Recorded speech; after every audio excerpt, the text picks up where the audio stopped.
Pendengar, terima kasih masih bersama di program 1 Radio Republik Indonesia Manokwari. Seperti yang sudah saya sampaikan tadi ya, kita akan bersama-sama dalam dialog interaktif untuk edisi hari ini, Rabu 23 Juli 2025 bersama saya Cornelia Mansor.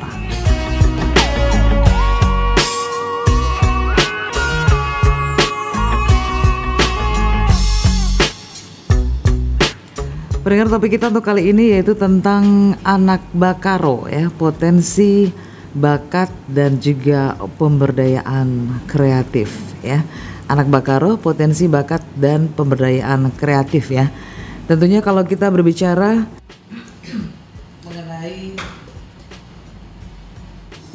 mengenai topik ini ya, dalam konteks pembangunan sumber daya manusia ya, tentunya potensi, bakat dan pemberdayaan kreatif anak-anak bakaro ya. Untuk topik ini ya, saya tidak sendiri, sudah hadir bersama-sama kita di studio Pro 1 ya. Kita kenalan dulu nih, jauh-jauh dari Jogja. Iya, di sini ada Muhammad Ilham dari Fakultas Psikologi, Koordinator Subunit Desa Aipiri ya. Kita sapa dulu, pagi Mas Ilham. Oke, selamat pagi kakak. Iya, oke. Biasanya dipanggil Ilham ya? Iya, biasanya dipanggil Ilham. Oke, ini jadi koordinator subunit desa untuk Desa Aipiri ya? Iya, benar sekali. Iya, dan juga ada Yunia Tri Utami, Fakultas Teknologi Pertanian, Koordinator Humas dan Publikasi. Biasanya dipanggil siapa nih? Selamat pagi kakak, biasanya saya dipanggil dengan Nia. Oh Nia, oke. Nia, gimana kabarnya? Sudah berapa lama nih di Manokwari nih? Untuk saat ini kami sudah sekitar berjalan 5 minggu. 5 minggu ya? Iya, 5 minggu sekitar 32an hari. Berarti sebulan lebih nih? Iya benar. Gimana nih sebelum kita melangkah ke topik nih? Ketika tiba di kota Injil Manokwari, kota Bobohan Manokwari nih, kesannya nih seperti apa nih? Oke, waktu kita baru sampai itu jujur sangat langsung dihadapkan dengan pemandangan alamnya seperti itu, dan kebanyakan dari kita juga baru pertama kali menginjakan kaki di tanah Papua juga. Jadi mungkin kita baru pertama kali melihat kehidupan dan bagaimana dinamika yang ada di Papua. Dan waktu sampai di distrik Manokwari, di Manokwari Timur ini, kita melihat orang-orang Papua asli langsung di sini, dan kita sangat amazed dan kita sangat kagum dengan tanah Papua ini yang sangat bagus adatnya. Karena kita juga di awal itu kita disambut dengan prosesi adat injak piring, dan juga ada yang diberikan mahkota dan diarak keliling kampung seperti itu, dan kita juga sangat merasa senang waktu sampai di sini. Berarti baru kali pertama ya? Saya sendiri Papua, ya. Sama dengan Nia juga. Iya, betul sekali. Iya, baik, kita kembali ke laptop. Iya, kita kembali ke topik kita nih. Kalau kita bicara potensi, ada potensi berarti berkaitan juga dengan bakat. Sebenarnya kalau kita punya bakat berarti kita punya potensi untuk lebih baik lagi ya. Dan itu jadi bisa memberdayakan masyarakat kalau kita punya potensi dan juga bakat. Terkait dengan topik kita, anak-anak bakaro, potensi, bakat dan pemberdayaan kreatif. Nah, di sini kan kalau kita mau lihat ya gambaran umum tentang anak-anak di bakaro sendiri, ya ini tumbuh dalam lingkungan yang tentunya kaya dengan nilai-nilai tradisional ya, dan juga kedekatan dengan alam, juga potensi seni dan budaya lokal. Kalau Nia nih, kesan pertama untuk anak-anak bakaro dulu seperti apa? Kalau kesan pertama dari saya sendiri ketika sampai langsung di Bakaro, tentunya masyarakatnya, terutama anak-anaknya sangat-sangat ramah tamah, easy going, menerima kami dan menyambut kami dengan begitu senangnya, menyambut kami sebagai keluarga, bukan hanya sebagai tamu pendatang saja, begitu kakak. Iya, kalau Ilham sendiri gimana nih? Karena saya ditempatkan di IPRI, Di IPRI. tapi untuk melihat di Bakaro sendiri, karena yang diterima di sana adalah teman-teman Bakaro, tapi kita semua itu dirangkul dan diajak untuk keliling kampung bersama. Itu diajak tariannya mungkin Yospan atau Waktu penyambutan pertama ya. ya. Benar, diajak keliling kampung dengan di bawah speaker yang besar itu kita diajak keliling kampung, kita bersama-sama menggandeng satu sama lain, itu kita diajak menari dan berkeliling bersama, itu rasanya sangat hangat seperti rumah sendiri seperti itu. Iya, berarti menggambarkan kebersamaan ya. Benar sekali. Iya. Nah, melihat dari anak-anak Bakaro yang baru pertama kali dikenal ya, tadi kesannya sangat baik sekali ya. Nah, kita berbicara mengenai potensi dari anak-anak itu sendiri. Nia yang langsung di Bakaro ya. Iya. Menurut Nia sendiri, potensi apakah sudah kelihatan potensi mereka atau bakat-bakat mereka ya? Oke, jadi selama saya tinggal di sana, tentunya potensi bakat, minat mereka sudah mulai tersalurkan begitu. Dari teman-teman sendiri sudah, untuk kreativitasnya saya rasa sangatlah tinggi dan mudah untuk menyerap apa yang diajarkan. Bahkan ada beberapa teman-teman yang lebih kreatif, seperti dalam pembuatan noken seperti itu, kemudian menganyam, menari. Bahkan kalau di dalam bidang akademik, kemarin kami ada program kerja terkait penggalian cita-cita masing-masing anak-anak. Mereka sudah tahu mereka mau jadi apa, bahkan itu bukan profesi-profesi yang mungkin yang biasanya diketahui di kalangan anak-anak saja, seperti dokter, polisi, tetapi mereka tahu mereka pengen kerja di bidang kehutanan dan masih banyak lagi. Jadi mereka sudah tahu kedepannya pengen jadi apa, seperti itu. Nah, di sini kita bisa lihat bahwa anak-anak sudah bisa menentukan jalan hidup mereka. Nah, di sini kita tinggal bantu untuk memperdalam, mengembangkan, memberikan ilmu-ilmu yang kita punya kepada anak-anak tersebut untuk kita gali lagi bakat mereka masing-masing. Dan mereka tuh punya semangat dan kemauan yang sangat tinggi untuk belajar dan terus belajar, seperti itu. Bahkan kayak ketika kami di sore hari begitu, seringkali anak-anak yang meminta untuk diajarkan belajar membaca, menghitung, pengetahuan umum, seperti itu. Berarti anak-anak ini juga ingin tahu untuk mencari hal-hal baru juga ya. Contohnya kan mereka tahu bahwa kakak-kakak ini kan dari luar Papua nih. Ya pastinya karena kita tahu bahwa anak-anak ini keingintahuan mereka itu sangat luar biasa, sangat besar nih.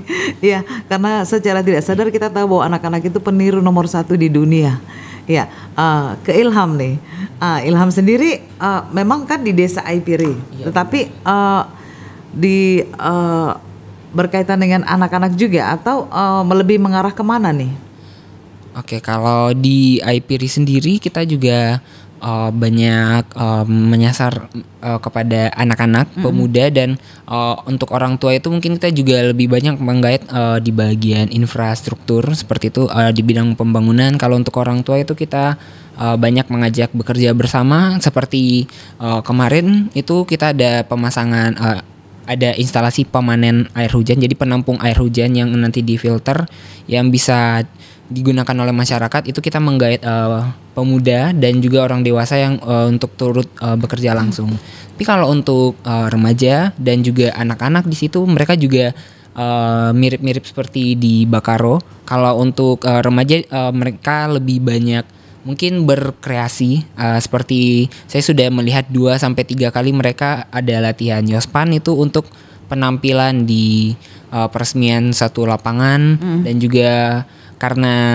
kita ada kegiatan juga nanti di akhir periode KKN ini juga di IPRI itu juga ikut meramaikan nanti dengan tarian dari khasnya IPRI seperti itu. Dan kalau untuk anak-anak mereka juga sangat senang belajar kita karena ada program kerja juga yang untuk di bidang pendidikan di SD dan di SMP. Itu di IPRI itu ada SD dan SMP, jadi banyak sekali program kerja yang kita perkenalkan, dan guru-guru di sana juga sangat senang menerima kita.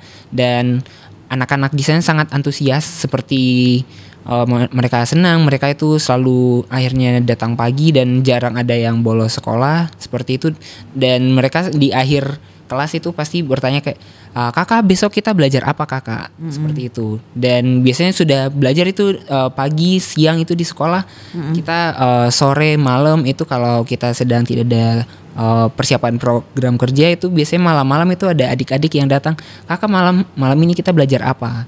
Biasanya ada yang datang belajar penjumlahan, perkalian, bahkan ada yang sudah tahu tentang bahasa Inggris, mereka belajar bahasa Inggris dengan kita, dan ada juga belajar terkait geografi. Jadi mereka itu sudah mengenal banyak bidang, dan karena mereka tahu kita dari fakultas mana saja, jadi sudah banyak ilmu-ilmu dari fakultas kita masing-masing itu yang kita perkenalkan. Secara tidak langsung potensi mereka itu ada ya. Terus kalau menurut Nia dan Ilham nih, kira-kira dari sekian anak-anak ya yang sudah berinteraksi nih, kira-kira ada bakat-bakat apa saja nih yang mereka punya yang sudah kelihatan nih? Oh iya, untuk menurut saya setelah di sini mungkin dari bakat-bakat mereka, dari segi kreatif tadi sudah saya sebutkan, mereka cepat sekali nangkap untuk melihat sesuatu langsung menirukannya. Nah, untuk di bidang akademik itu kemarin ada juga anak-anak yang pengen jadi arsitektur. Nah, di situ rajin sekali belajar, minta ajarkan hitung-hitungan karena mereka tahu bahwa nantinya di dunia arsitek atau teknik itu akan diperlukan sekali perhitungan seperti itu, kakak. Iya, dan ini kan berkaitan dengan topik kita, yaitu untuk pemberdayaan kreatif. Kira-kira ilmu apa yang bisa diberikan untuk anak-anak juga agar bisa mereka kembangkan apa yang ada pada diri mereka sehingga mereka bisa lebih kreatif, mungkin kerajinan tangan atau apa gitu? Ya, kalau dari kami kemarin selain dari kerajinan yang mereka sudah bisa, kami juga menambahkan dari yang kami bisa juga untuk mengolah hasil limbah-limbah laut begitu. Contohnya dari sisik ikan. Dari sisik ikan yang awalnya terbuang begitu saja bisa kita olah kembali menjadi kerajinan-kerajinan tangan yang kita bisa jual sebagai mungkin manik-manik, mahkota, atau jepit rambut seperti itu, kakak. Nah, selain itu kita bekali. Nah, kerajinan tangan itu akan memiliki nilai jual apabila kita bisa mempromosikannya. Kita melatih para pemuda, remaja, anak-anak terkait branding dari media sosial sendiri. Kita ajarkan pelatihan-pelatihan mengedit menggunakan tools-tools yang ada, yaitu seperti di aplikasi Canva seperti itu, yang mudah-mudah untuk pemula terlebih dahulu. Terus bagaimana mengedit video yang menarik biar nanti para penonton juga menyukai dari hasil-hasil karya tangan mereka. Kita bantu bagaimana mempromosikan hasil karya mereka agar lebih dikenal oleh masyarakat luas. Nah, dengan begitu seni tersebut atau kerajinan tersebut bukan hanyalah kerajinan yang ya sudah begitu saja jadi tetapi tidak kita kenalkan, tetapi untuk keberlanjutan ke depannya kita ajarkan bagaimana memasarkan dari hasil karya mereka. Iya, punya keinginan nggak nih Nia dan Ilham juga, jikalau memungkinkan mungkin bisa bikin panggung kecil atau studio kreatif di Kampung Bakaro nih, memungkinkan nggak nih? Untuk studio kreatif atau panggung kecil nih, sangatlah memungkinkan. Kebetulan nanti kami juga akan ada panggung pementasan di sini. Kami akan mengadakan yang namanya Festival Manokwari Menari nih, kebetulan kakak. Nah, di situ tentunya kami akan menyatukan dari 3 desa, dari Bakaro, Aipiri, dan juga Susweni. Kebetulan KKN kami terbagi menjadi 3 desa. Nah, di situ kami akan menampilkan dari hasil-hasil karya mereka, baik dari segi kerajinan tangan, olahan pangan, semua UMKM dari 3 desa tersebut, dan juga pertunjukan seni dari masing-masing 3 desa tersebut. Nah, di sini kita bisa mengenalkan lebih luas kepada masyarakat, terutama di Manokwari, terkait potensi-potensi alam yang ada di masing-masing desa tersebut. Iya, kira-kira Ilham, strategi apa nih? Ibarat kita mau perang nih, kita harus punya strategi nih. Biasanya kan anak-anak itu kan kadang moodnya tuh suka berubah ya. Iya benar. Kadang, semangat tiba-tiba, malas. Gitu. Bagaimana kita harus punya strategi yang bisa meluluhkan hati anak-anak agar mereka tidak padam begitu saja, tetapi terus semangatnya terus naik dan naik nih. Oke, jadi karena namanya juga anak-anak, jadi kita untuk program kerja yang anak-anak atau untuk memantik potensi dan juga mungkin kelebihan-kelebihan dari diri anak-anak ini. Jadi kita di awal itu sudah mendiskusikan untuk agar program kerja yang kita bawakan kepada anak-anak atau mungkin bagaimana kita memantik potensi dari anak-anak itu, kita tidak hanya memberikan materi seperti itu. Jadi kita itu berikan materi yang nanti langsung setelah materi itu langsung kita kerjakan. Jadi mereka itu rata-rata tidak terlalu menyukai hanya mendengarkan materi seperti itu, karena nama anak-anak mungkin menurut mereka membosankan. Jadi setelah kita berikan materi, jadi kita ajak langsung untuk melakukan hal tersebut. Jadi saat mereka sudah tahu dijelaskan materi terkait A, jadi waktu mereka praktekkan A itu, jadi mereka akhirnya bisa mengerti kenapa ini dijelaskan terlebih dahulu, agar mereka tahu mungkin step by stepnya atau bagaimana cara melakukannya, dan kemudian mereka akhirnya mengetahui dan mereka itu akhirnya sendiri merasa senang dan selalu ingin, seperti yang sudah saya jelaskan tadi itu, kakak besok kita belajar apa lagi, sesuatu yang menarik apa lagi yang akan diberikan kepada anak-anak itu. Dan juga setiap akhir sesinya atau di tengah-tengah pergantian materi itu kita selalu berikan tepukan-tepukan penyemangat itu, seperti ada ice breaking dan juga tepukan-tepukan agar mereka itu merasa diapresiasi setiap apa yang sudah mereka lakukan. Dan juga di akhir kita juga berikan, mungkin namanya anak-anak juga mereka senang dengan makanan-makanan kecil, dan itu selalu membuat mereka itu menjadi lebih semangat untuk datang. Selain, bukan berarti kita berikan snack itu agar mereka selalu datang, tidak, tapi itu adalah hadiah kecil atas apa yang sudah mereka lakukan, seperti itu. Iya, kalau kolaborasi sendiri ini kan tadi sudah sempat disampaikan oleh Nia, dari kepala kampung ya ada ya, kolaborasinya ya. Dan juga apakah ada kolaborasi dengan LSM misalnya, atau dinas pendidikan, atau mungkin institusi seni nih? Untuk dinas pendidikan kemarin dari kampung kami itu sedang mengontak dari dinas terkait keberlanjutan dari pendidikan yang ada di sana. Jadi tidak semua kami rasa anak-anak atau remaja di sana berkesempatan untuk mengenyam pendidikan yang layak begitu. Nah, jadi di sini kami berusaha untuk menghubungkan dan menjadi jembatan ilmu kepada para remaja atau anak-anak yang ada di sana yang hendak melanjutkan perkuliahan atau pendidikan lebih lanjut. Nah, apalagi beberapa para remaja mungkin yang tidak sempat mengenyam pendidikan di SMA atau di SMP, tentunya untuk melanjutkan ke dunia kerja itu terkadang membutuhkan ijazah dari SMA atau SMP. Nah, di sini kita mencoba untuk membantu menghubungkan apabila ada yang namanya kejar paket C atau kejar jadi untuk melanjutkan teman-teman yang putus sekolah seperti itu. Nah, di sini kami coba menghubungkan dengan dinas pendidikan. Nah, selain itu kami juga dari dinas atau institusi lain, kami juga bekerja sama dari dinas kesehatan untuk memantau dari tubuh kembang anak sendiri, pengecekan seperti antropometri seperti itu, kakak. Iya, untuk Ilham nih, Ilham kan di jurusan psikologi nih. Iya benar. Nah, ini berarti bisa lihat-lihat orang nih, bisa baca orang nih. Aduh. Iya, Ilham, berkaitan dengan ilmu yang Ilham dalami nih ya tentang psikologi nih. Bagaimana menurut Ilham tentang akses teknologi nih? Kita bicara kalau sekarang ini kan kayaknya anak-anak ini luar biasa ya. Iya, bahkan benar. umur ini nyata ya, umur 2 tahun pun mereka sudah bisa menggunakan menggeser-geser ya. Iya, benar. Geser-geser gadgetnya, bisa cari langsung ke YouTube nih mau. Benar. menurut Ilham nih dari psikologi mereka nih, bagaimana psikologi mereka bisa dibentuk dari dini agar mereka bisa memilah-milah nih bagaimana memang teknologi itu bermanfaat ya. Benar. Bermanfaat, tetapi di sisi lain ya harus kita juga dampingnya harus kita pantau. Benar nih. sekali.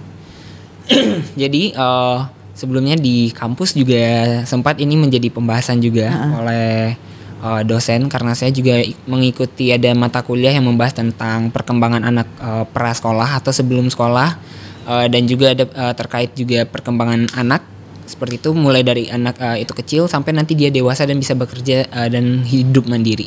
Jadi dengan pembahasan terkait anak yang sudah mungkin 2 tahun atau 3 tahun sudah bisa menggunakan gadget itu, mungkin itu sebuah perkembangan, tapi tetap harus dipantau dan dilihat oleh orang tua. Tidak bisa karena mereka sudah bisa menggunakan handphone atau smartphone itu secara mandiri, bukan berarti mereka itu adalah orang yang sudah siap dilepas untuk menggunakan gadget, tapi tetap harus dipantau oleh orang tua, karena mereka itu mungkin kalau memang orang tuanya itu memberikan dengan seperti YouTube Kids, itu mungkin isinya ya tentang video-video anak kecil. Tapi kalau orang tua yang hanya melepas memberikan agar mungkin anaknya sering nangis, tapi kalau diberikan HP itu bisa diam. Nah biasanya itu mereka tidak mementingkan tentang konten-konten, isi konten yang ada di dalam video smartphone. Bisa jadi itu ada konten yang pembahasannya remaja ke atas atau sudah dewasa, atau mungkin bahasanya mereka tidak mengetahui. Jadi saat mereka mengetahui itu terlalu cepat, itu juga tidak baik, karena pasti mereka akan bertanya kepada orang tuanya, dan saat mereka mengetahui hal yang belum mereka harusnya ketahui itu tidak terlalu baik untuk pemikiran atau mindset atau di pola perkembangan mereka seperti itu. Jadi tetap harus dipantau, dan kalau bisa memang screen time itu kalau memang orang tuanya sibuk, jadi harus diberikan jadwal, harus terjadwal atau diberikan kuota. Mungkin sehari itu ya ada 30 menit atau 1 jam, tapi bukan dilepas pada anak itu seharian seperti itu, karena itu bisa berefek negatif kepada perkembangan otak anak. Seperti itu. Iya, kita kembali ke dunia literasi nih. Karena adanya teknologi ya, adanya gadget ini, anak-anak jadi melupakan untuk membaca. Benar. Nah, ini apa yang harus di-push nih? Kalau Ilham kan di IPIR ini. Yeah. Ilham lihat sendiri di anak-anak di IPIR ini gimana? Apa pernah adakan pendekatan mereka? Karena mungkin ada yang sibuk pegang handphonenya masing-masing. Yeah. Pernah ditanya nggak? Pernah baca buku atau gimana gitu?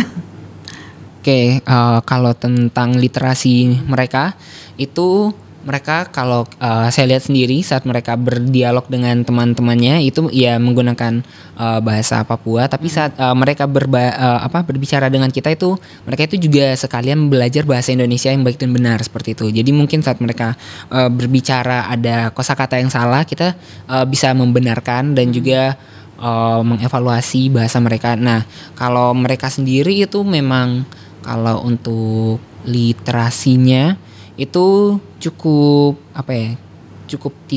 kalau menurut saya belum terlalu bagus untuk secara bahasa Indonesia, tapi mereka itu merasa kalau mereka itu belum pintar juga berbahasa Indonesia. Jadi kita kalau mereka belajar, misalnya mereka datang belajar untuk matematika atau bahasa Inggris, kita itu selalu mengajak mereka untuk bisa berbahasa Indonesia yang baik dan benar.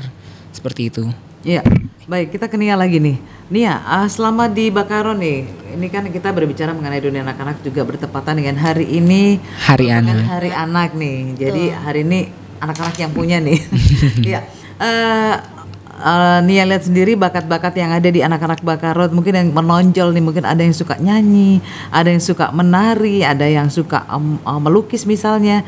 Ini nanti Nia arahkan gimana nih nanti untuk kedepannya nih? Oke, betul.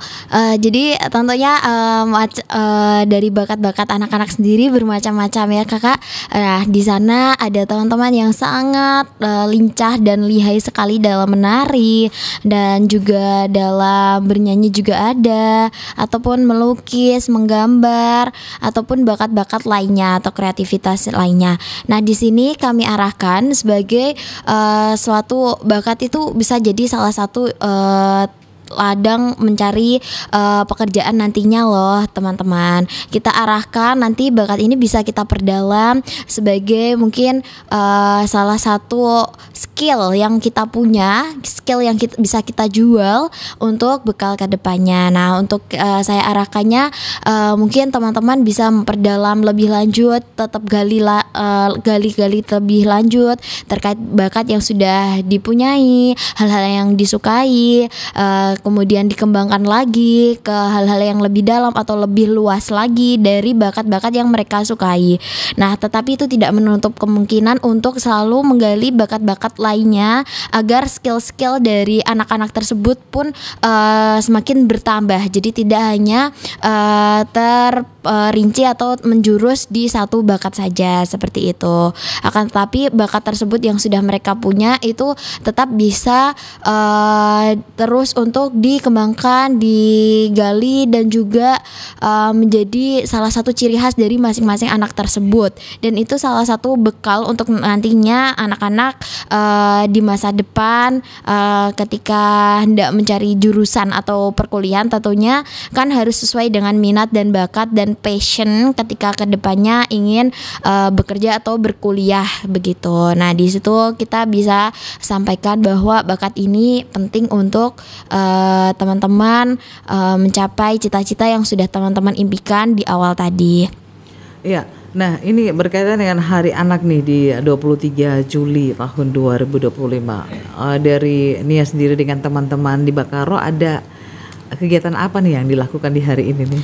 Baik, kalau menepati dengan Hari Anak ini ya, kalau di Bakaro sendiri hari ini kita akan memperingati Hari Anak di SD. Jadi kebetulan di Bakaro ada satu sekolahan SD PK. Nah, di situ kami akan ada namanya program dokter kecil. Nah, selain program dokter kecil, kami juga ada kegiatan untuk literasi digital bersama. Kemudian nanti kami juga ajak menonton film bersama dengan anak-anak. Jadi kita harus memberikan suatu apresiasi kepada anak-anak. Tetapi film yang dipertontonkan adalah film yang dapat memberikan semangat agar anak-anak ini selalu tidak putus asa, selalu bersemangat untuk menggapai cita-citanya. Seperti halnya kemarin ada salah satu film yang ramai yaitu film Jumbo. Nah, nantinya kami ingin mengajak anak-anak untuk menonton film Jumbo bersama karena di situ adalah ada pesan tersirat dari filmnya yaitu supaya anak-anak itu tetap berani untuk tampil, percaya diri dan berani untuk menunjukkan minat bakatnya, fokus sama satu hal yang ingin dicapai seperti itu.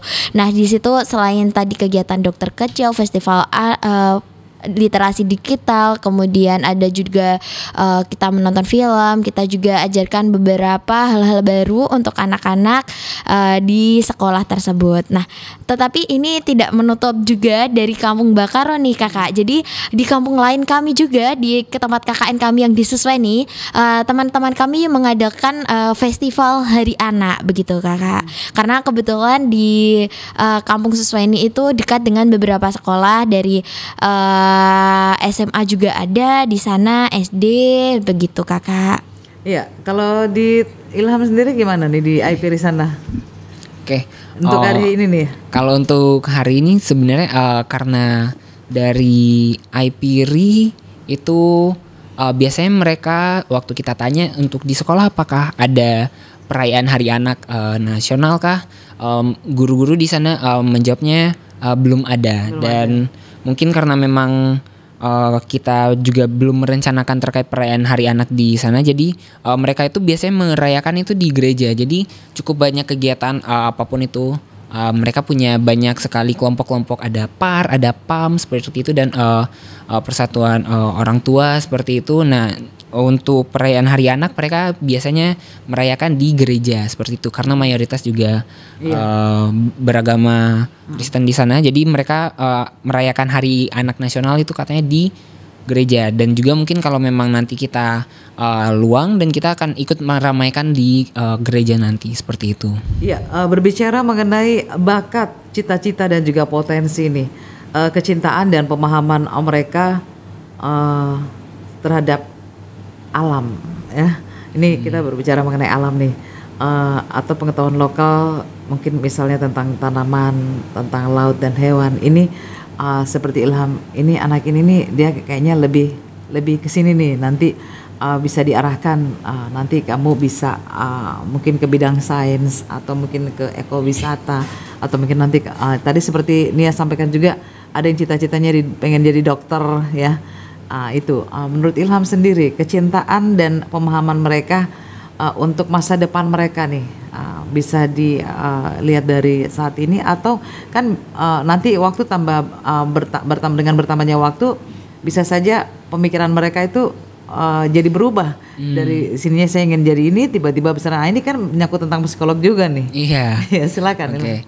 Jadi kalau terkait hal tersebut, kecintaan mereka mungkin dengan alam atau passion mereka itu mungkin karena dari SD SMP itu semua pelajaran itu masih sama dan pasti enggak, saya cut dulu nih, kayaknya Ilham udah dialeknya udah kayak ini ya karena udah 30 hari nih. Iya. Sudah mulai dialeknya udah mulai ini nih. Oke, silakan. Oke. Jadi karena mereka itu langsung berhadapan dengan alam, jadi mereka itu senang bermain di alam. Jadi setiap sore itu pasti selalu saja ada yang bermain di pantai. Jadi ada yang mungkin mainnya di ladang karena di dekat Aipiri itu kan juga ada ladang seperti itu. Jadi mereka itu kalau main di pantai itu terkadang juga ada yang bertanya terkait kakak kenapa pasirnya bisa hitam, kakak iya karena mereka biasanya pengen tahu nih. Iya. Jadi mereka itu pasti selalu bertanya ini kenapa kenapa itu bisa terjadi. Jadi ada yang bertanya kakak kenapa di pantai di sini bisa pasirnya hitam sedangkan di pantai lain itu pasir putih. Kemudian juga waktu kita perkenalkan program kerja itu ada yang teman-teman kita dari kehutanan itu ada yang mengajarkan tentang menanam sayur, ada yang menanam pohon seperti itu. Terlihat sekali ada mulai potensi-potensi atau minat-minat mereka itu yang terpantik di sana.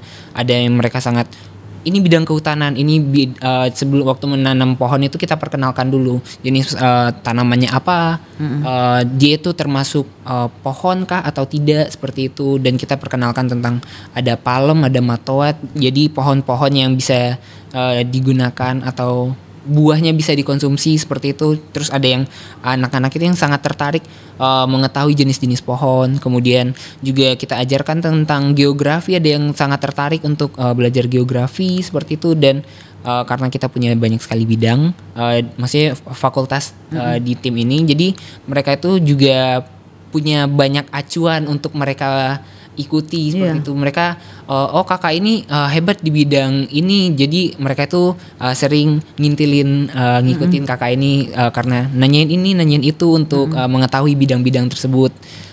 Terus kemudian juga mereka itu karena sering belajar, jadi mereka tanya-tanya tentang fakultas. Kakak dari fakultas mana? Ada yang dari psikologi, ada yang dari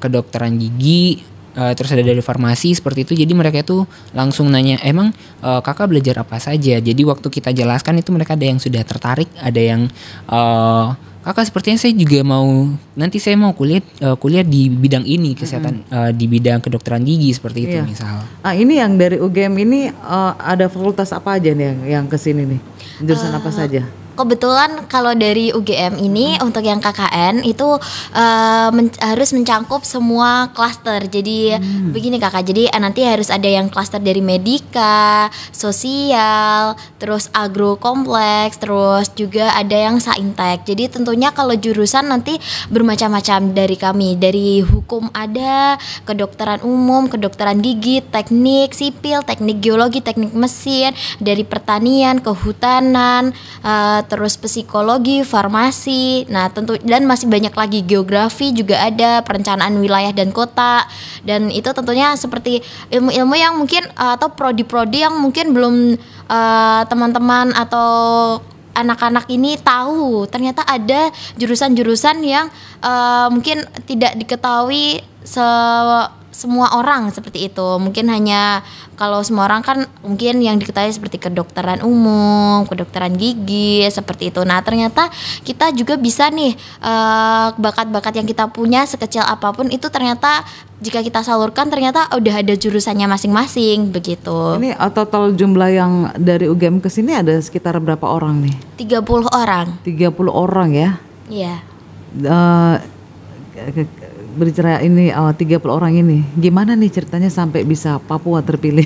Bayangkan dari UGM nih. Wah, tentunya panjang sekali ya Ilham ya. Sampai bisa di Manokwari terus tiba-tiba di Bakaro lagi. Iya. Ini kalau diceritakan secara detail ini mungkin bisa sampai sore ini. Iya, betul sekali Ilham.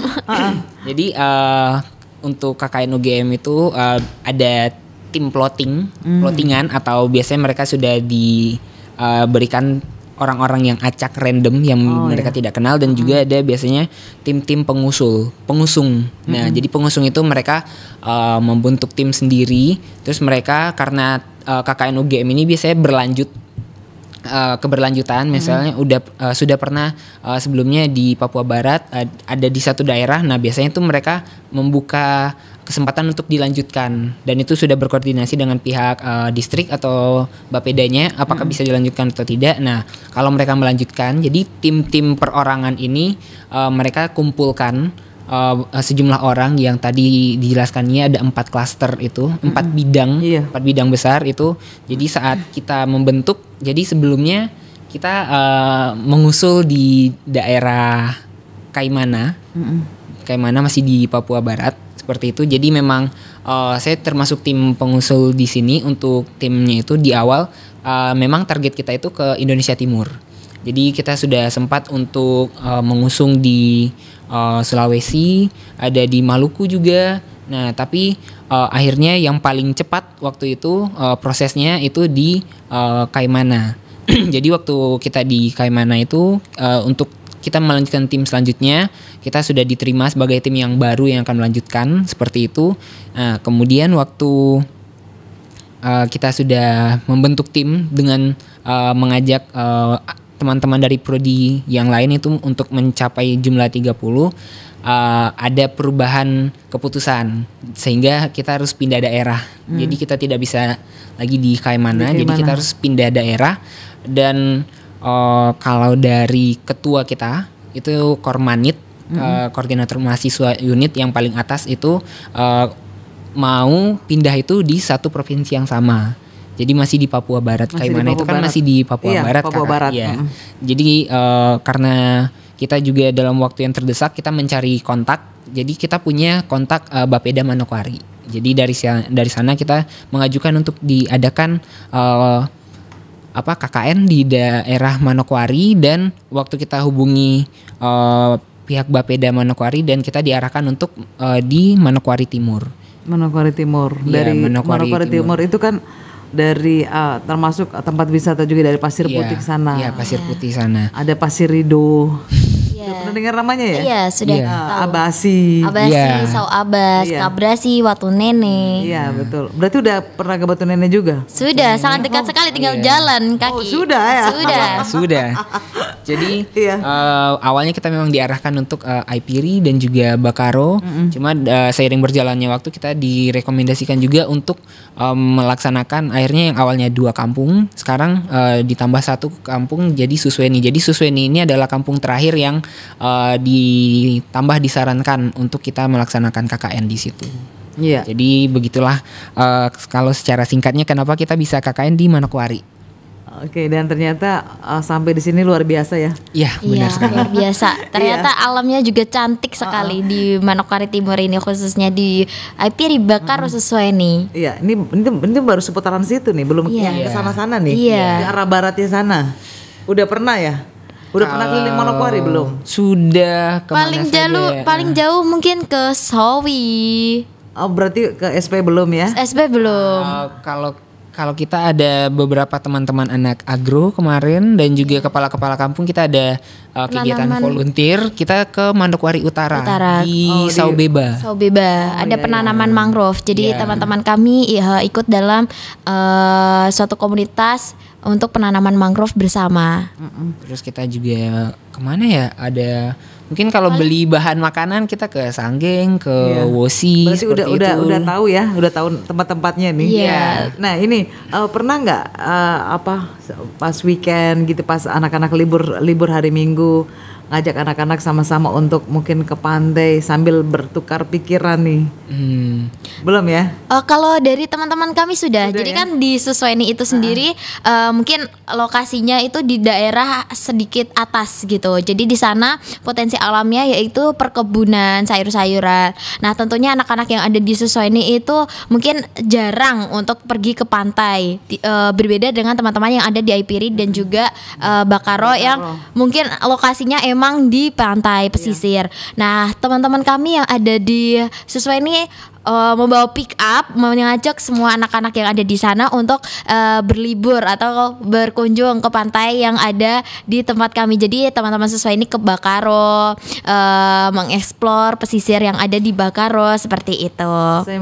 Saya membayangkan betapa senangnya mereka ya. Iya betul sekali, Mama. Nah, buat Nia dan juga Ilham, pastinya semua jalan itu nggak ada yang mulus ya. Wah betul banget. Pasti ada kerikil-kerikil tajam nih. Iya. Selama KKN di Manokwari nih, ini kita berbicara mengenai anak-anak nih ya.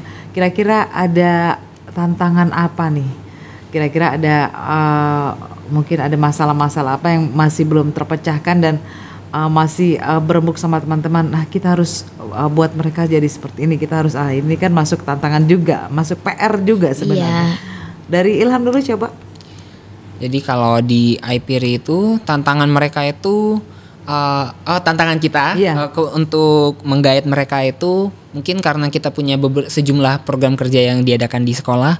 Jadi mereka itu antara sering diajak orang tua untuk ke ladang atau ikut ke laut memancing ikan. Jadi untuk jumlah anak itu pasti selalu bertambah dan berkurang setiap ada program kerjanya. Kalau ditanya ya mereka ikut orang tuanya memancing atau berladang seperti itu karena memang profesi orang tuanya rata-rata seperti itu.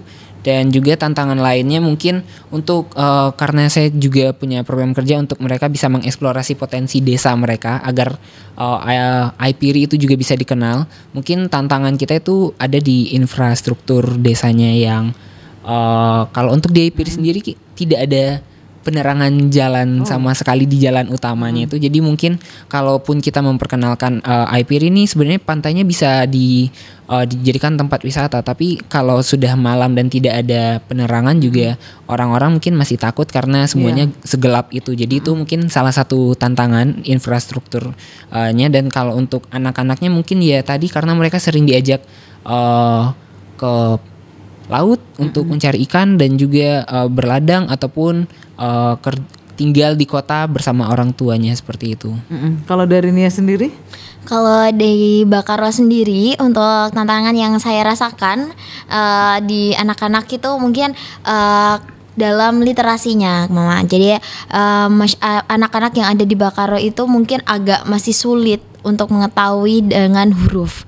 Jadi untuk kami ajarkan lebih lanjut terkait hal-hal baru itu mungkin bisa kita sampaikan secara lisan, tetapi kalau dalam bentuk visual itu mungkin kalau tidak dalam bentuk gambar itu agak sulit gitu. Jadi di sini mungkin suatu PR atau tantangan juga kepada kami bagaimana anak-anak itu lebih tahu lagi dalam mengenal huruf. Jadi mereka tuh hafal dengan huruf-huruf nama-nama huruf, tetapi mereka tidak tahu huruf ini tuh bentuknya yang seperti apa. Nah itu tuh sedikit agak suatu tantangan juga untuk kami supaya mereka tuh bisa ternyata mereka tuh harus tahu juga bentuk huruf itu seperti apa karena itu penting dalam suatu membaca.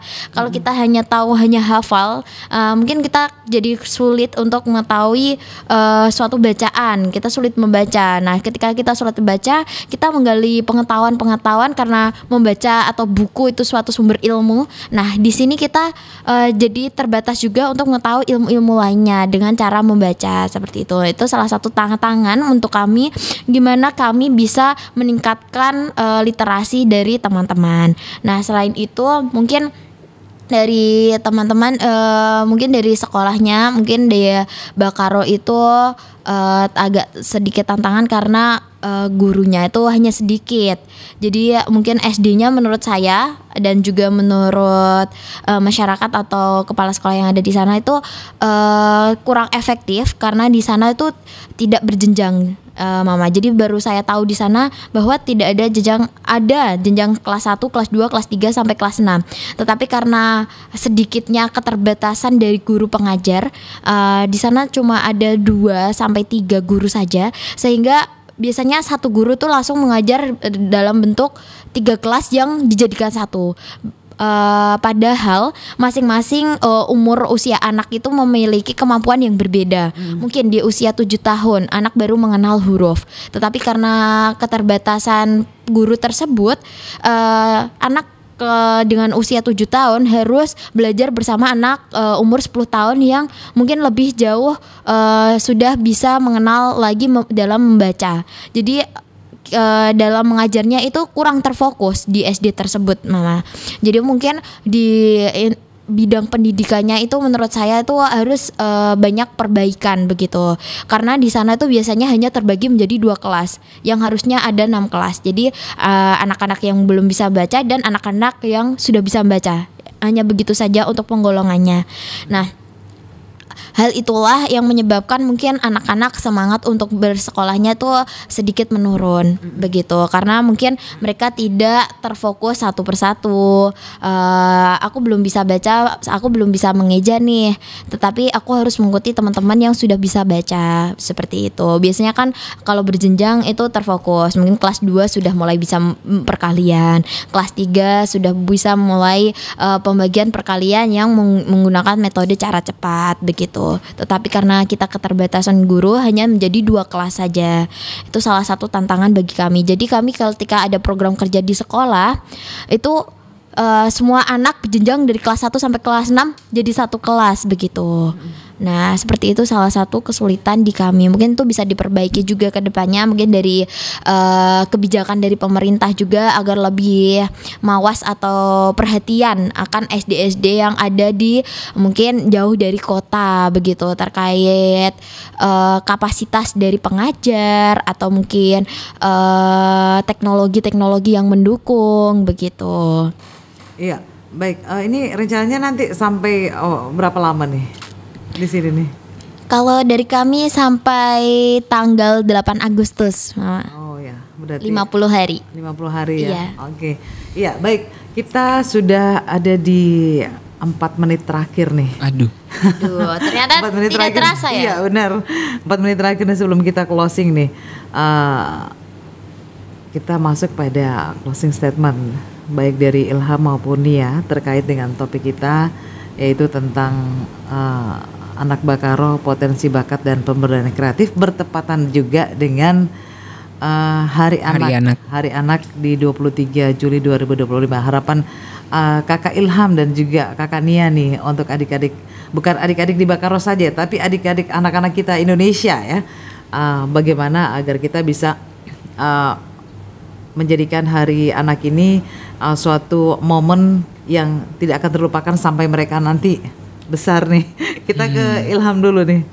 Oke, pesannya mungkin untuk tidak hanya anak-anak di IPRI Bakaro dan Susweni saja, dan kalau dari saya semoga anak-anak di seluruh Indonesia bahkan di seluruh dunia itu bisa mendapatkan kasih sayang yang sama dari orang tua mereka, karena itu adalah hal pertama yang membuat mereka bisa merasa dihargai hidup di dunia ini, sehingga saat mereka sudah disayangi oleh keluarga mereka, di saat itulah mereka juga bisa menghargai kehidupannya sendiri, dan mereka juga mulai mencari-cari tentang apa yang mereka suka, dan mereka berusaha untuk mencapai cita-cita mereka, dan mereka bisa bersosialisasi dan bisa berteman baik dengan orang-orang sekitar. Dan harapannya semoga anak-anak di seluruh Indonesia dan di seluruh dunia itu apapun cita-citanya tergapai, dan tidak ada lagi anak-anak yang terlantar di dunia ini. Ya, Dari Nia sendiri? Oke, kalau dari saya sendiri dengan bertepatan dengan Hari Anak ya, Kakak dan teman-teman, tentunya saya harap anak-anak di khususnya di desa tempat kami KKN Bakaro Suswaini Aipiri, dari ilmu-ilmu yang sudah kakak-kakak sampaikan, kakak-kakak KKN ajarkan, semoga itu semua bermanfaat dan salah satu hal yang menjadi memicu semangat mereka untuk menggapai cita-citanya. Dan untuk semuanya anak-anak yang ada di Indonesia, kakak harap tidak ada suatu hal yang terbatas apabila kita punya keinginan yang kuat untuk menggapai hal tersebut. Jadi tolong semangatnya juga dijaga. Akan tetapi kakak juga punya saran nih. Mungkin harapannya mungkin dari teman-teman KKN ini hanya berbekal dengan ilmu yang sudah kami punya untuk kami sampaikan, kami ajarkan, kami salurkan kepada anak-anak di pengabdian ini. Tetapi dari saya pribadi, saya harapkan juga dari mungkin dinas-dinas atau pemerintah juga dapat mendukung dari akses pendidikan atau infrastruktur untuk mungkin untuk keberlanjutan dari pendidikan dari anak-anak yang lebih baik lagi. Karena apabila akses-akses tersebut dapat diakses dengan lebih mudah, tidak ada keterbatasan, anak-anak pun semangatnya pun akan semakin terbakar untuk terus belajar dan menggali hal baru.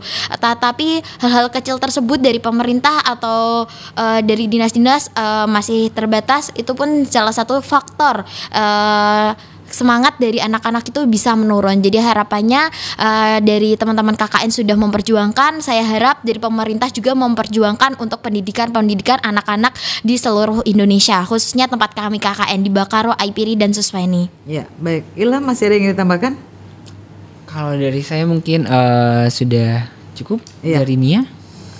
Ya, mungkin kalau dari saya juga sudah cukup. Mungkin dari kakak KKN PPM UGM hanya berharap semoga ilmu ini juga berguna untuk kedepannya dan jadi bermanfaat hingga dewasa, hingga tua nanti. Walaupun kakak-kakak sudah pulang kembali ke tempat asal atau ke universitas masing-masing. Baik. Terima kasih buat Kak Ilham dan juga Kak Nia ya yang sudah hadir di Studio Pro 1. Sangat bermanfaat sekali apa yang disampaikan ya. Iya. Terutama untuk adik-adik kita, anak-anak kita ya. Betul. Tetap semangat ya. Iya betul Mama, siap. Tugasnya ya. Iya. Oh iya Mama, izin titip ini ya untuk teman-teman semuanya yang ada di Papua. Dari Barat mungkin. Papua Barat mungkin ya, yang di Manokwari khususnya ya.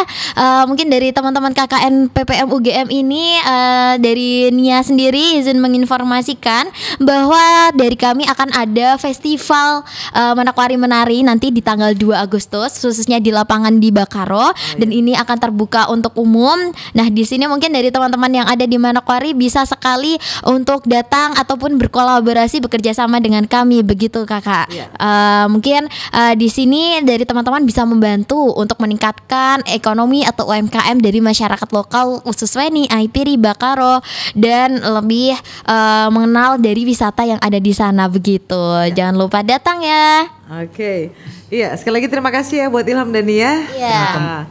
Selamat melanjutkan aktivitasnya kembali sebentar ya. Iya, terima kasih Kakak. Baik. Terima kasih banyak Kakak. Pendengar dimanapun berada, demikian bincang-bincang kita dengan kedua narasumber kita dari Nia dan juga Ilham. Semoga apa yang disampaikan tadi bermanfaat bagi kita semua. Nanti mudah-mudahan kita ketemu lagi sebelum berangkat, mungkin di topik yang berbeda nih sebelum meninggalkan. Wah, seru sekali nih sepertinya Kakak. Iya, baik. Pendengar, sampai di sini dialog interaktif untuk edisi Rabu 23 Juli 2025, dan tidak lupa kami yang ada di studio juga mengucapkan selamat Hari Anak untuk anak Indonesia dimanapun berada. Semoga tetap kuat dan pastinya masa depan secara individu, tetapi bukan membuka jalan bagi anak-anak kita untuk membuka pandangan mereka tentang masa depan mereka secara individu, tapi juga menjaga dan mengembangkan kekayaan budaya, terutama kebudayaan di Papua ya, Papua Barat. Baik, dari Merdeka 8, saya Cornelia Mansura, terima kasih, selamat pagi dan sampai jumpa. Sampai jumpa. Kakak.